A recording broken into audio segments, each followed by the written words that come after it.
现在欢迎您来到高白手世界。 2024년 11월 16일 아펙 정상회의 참석차 페루를 방문한 바이든 대통령과 시진핑 주석은 회담을 가졌습니다. 시진핑 주석이 발언한 내용은 이제 임기를 2달 남긴 바이든 대통령에게 하는 말이라기보다는 트럼프 당선인을 향한 것이었습니다. 중국 언론들도 당시 시진핑 주석의 발언을 상세히 전달하고 있습니다. 인민들도 미국을 향한 당의 입장을 잘 이해하라는 거죠. 그럼 내용을 살펴보겠습니다. 두 나라가 파트너 및 친구로서 공통점을 찾고 차이를 인정하며 서로를 성공으로 이끌면 중미 관계는 큰 발전을 이룰 수 있습니다. 만약 상대를 경쟁자나 적으로 간주하고 악성 경쟁과 상호 상해를 입힌다면 중미 관계는 어려움을 겪거나 심지어 퇴보할 수도 있습니다. 대국 간의 경쟁이 시대의 기본색이 되어서는 안 되며 단결과 협력을 통해서만 힘든 시기를 함께 극복할 수 있습니다. 작은 뜰에 높은 담을 쌓는 것은 대국이 취할 태도가 아니며 개방과 공유만이 인류에게 이익을 가져다 줄 수 있습니다. 중국과 미국은 세계의 2개의 대국으로서 전 세계의 이익을 고려하며 현재 혼란스러운 세계에 더 많은 확실성과 긍정적인 에너지를 제공해야 합니다. 세계에서 가장 중요한 양자 관계로서 중미 관계의 안정적 발전은 양국 국민뿐만 아니라 인류의 미래와 운명에도 영향을 미칩니다. 중국은 중미 관계의 안정적이고 건강하며 지속 가능한 발전이 목표라는 점과 상호 존중, 평화 공존, 윈윈 원칙에 따라 중미 관계를 처리하겠다는 입장에 변함이 없습니다. 자국의 주권, 안전, 발전 이익을 확고히 수호하겠다는 입장과 중미 국민 간 전통적인 우호를 이어가고자 하는 소망도 변함이 없습니다. 격식이 있는 내용이지만 결론적으로 중국이 하고자 하는 말은 이제 너희들하고 그만 싸우고 협력하고 싶다. 하지만 우리는 전혀 변할 생각이 없으니 너희들이 우리가 원하는 방향으로 변화함으로써 우리 서로 친하게 지내자는 뜻입니다. 하지만 중국이 미국 등 서방 세계와의 갈등 관계를 해소하기 위해서는 먼저 행동해야 합니다. 대만에 대한 위협을 멈추고 러시아 및 북한을 지원하지 않아야 합니다. 러시아를 돕는데 어떻게 유럽이 중국과 좋은 관계를 유지하고 북한을 돕는데 어떻게 한국과 일본하고 상호 협력하는 관계가 될 수 있겠습니까? 중국이 원하는 건 정치, 제도나 외교 관계는 건드리지 말고 경제 협력만 하자는 건데 중국 아니어도 경제 협력을 할 국가들이 많은데 굳이 자신의 적을 돕는 국가와 협력할 필요는 없죠. 중국이 트럼프 1기 집권기 때 각을 세우며 팽팽하게 대립했었던 것과는 다르게 지금은 여기저기 손을 내밀고 있는 이유는 바로 어려운 경제 상황 때문입니다. 真的快活不下去了，这生活太难了。今天我看了一下，我卡里的余额总共还剩不到5000块钱。至于这5000块钱，我算了一下，除去给我父母买的房子，然后还完房贷，这个月之后我还剩1800块钱。至于这1800块钱，就是我接下来的生活费。至于能够撑多久，说实话我也不知道，只能说是多节省一点，能够撑多久就撑多久了。 今天早上的时候，我去买菜。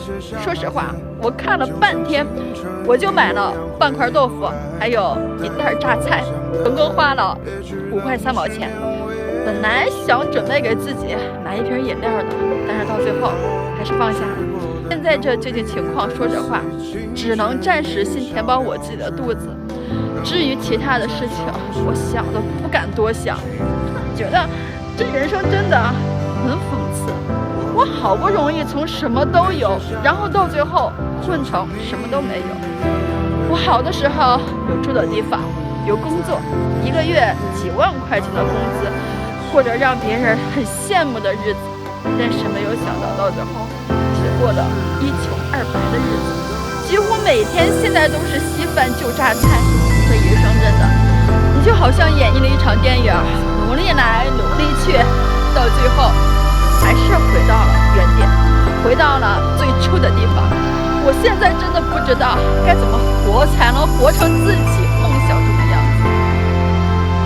중국의 실업 문제가 점점 더 심각해지고 있는 이유는 여러 가지 있습니다만 가장 큰 문제는 미국의 기술 제재로 인해 고부가가치 산업을 제대로 발전시키지 못하기 때문입니다. 중국 입장에서 가장 아픈 손가락 중 하나는 바로 화웨이입니다. 미국의 제재로 인해서 국제적인 기업에서 중국 내 기업으로 몰락하고 말았죠. 화웨이가 지금까지도 비상장으로 운영하고 있다는 것을 감안하면 공산당의 회사라고 보던 시각들이 크게 틀리지 않았던 것 같습니다. 지금 대만의 TSMC는 3나노 공정에서 아이폰의 AP를 생산하고 있습니다. 삼성은 4나노, 다른 중국의 브랜드들도 보통 4에서 5나노에서 생산한 AP를 사용하고 있습니다. 하지만 화웨이는 중국 반도체 파운드리 기업인 SMIC의 7나노 공정에서 생산한 AP를 최신형 스마트폰에 장착하고 있습니다. 화웨이가 미국의 기술 제재로 인해 TSMC 등 해외 반도체 파운드리를 이용할 수 없어 중국 기업에서 생산한 부품을 사용해야 하는데 SMIC 역시 미국의 반도체 기술 제재로 인해 ASML의 EUV 노광기를 구매할 수 없기 때문에 7나노 수준 제품에 머물 수밖에 없는 것이죠. 이로 인해 국제 경쟁력을 상실한 화웨이 스마트폰은 중국 국내용으로 전락하고 만 것입니다. 만약 미국의 제재가 아니었다면 현재 전 세계 시장 점유율에서 화웨이가 삼성을 밀어내고 1등을 하고 있을 가능성이 매우 높습니다. 더불어 AI 개발에 필수적인 엔비디아의 고성능 칩을 구입할 수 없다는 것도 중국으로서는 뼈아플 수밖에 없는 상황입니다. 중국 입장에서는 이렇게 아쉬운 게 많으니 자연스럽게 보호무역을 하지 말자, 친하게 지내자는 말이 절로 나오는 거죠. 황당한 건 한국 유수의 언론들은 보호무역주의를 하려는 트럼프 대통령을 비난하는 시진핑 주석을 마치 자유무역의 수호자인 것처럼 보도하고 있다는 것입니다. 이는 국제산업계의 현실을 잘 모르는 기자들로 인해 발생한 안타까운 사례라고 볼 수 있겠습니다. 차이나 덤핑은 중국 기업들이 과잉 생산한 제품을 해외 시장에 헐값에 팔아치우는 행위를 뜻합니다. 부동산 시장의 급랭으로 인해 내수 소비가 얼어붙었음에도 불구하고 고정비 때문에 쉴 새 없이 공장을 돌리니 점점 더 재고가 쌓이고 결국 감당할 수 없는 지경이 되어 손해를 보면서까지 수출을 하는 것입니다. 대표적으로 중국산 철강을 예로 들 수 있겠습니다. 중국은 전 세계 철강 생산의 50% 이상인 연간 10억 톤을 생산할 수 있습니다. 현재 중국 내 부동산 침체와 내수 부진, 인프라 투자가 줄어들면서 철강 제품의 가격이 장기간 하락하고 있는데 중국 제철소들은 전혀 생산량을 줄이지 않고 있습니다. 상반기 생산량만 무려 5억 3천만 톤으로 보유하고 있는 설비를 100% 가동하고 있습니다. 규모가 큰 제철소들은 모두 국유기업이기에 적자가 좀 난다고 해도 망할 일이 없기 때문입니다. 하지만 결국 중국 안에서 팔리지 않고 남는 철강들은 해외로 쏟아지게 됩니다. 올해 중국 철강 수출은 무려 1억 톤을 돌파할 것으로 예상됩니다. 가격 면에서 도저히 경쟁할 수 없는 외국 제철소들은 차례차례 무너지고 있습니다. 포스코는 지난 7월 포항 1제강 공장을 셧다운한 이후 또다시 11월에 이 선제 공장을 중지시킬 수밖에 없었습니다. 앞으로 글로벌 철강 산업은 중국의 과잉 생산, 밀어내기로 인해 역사상 본 적 없는 지독한 불황을 겪게 될 것입니다. 이처럼 중국 기업들의 생존을 위한 전략은 한국은 물론 전 세계 여러 기업들을 사지로 몰고 있습니다. 트럼프가 관세를 10에서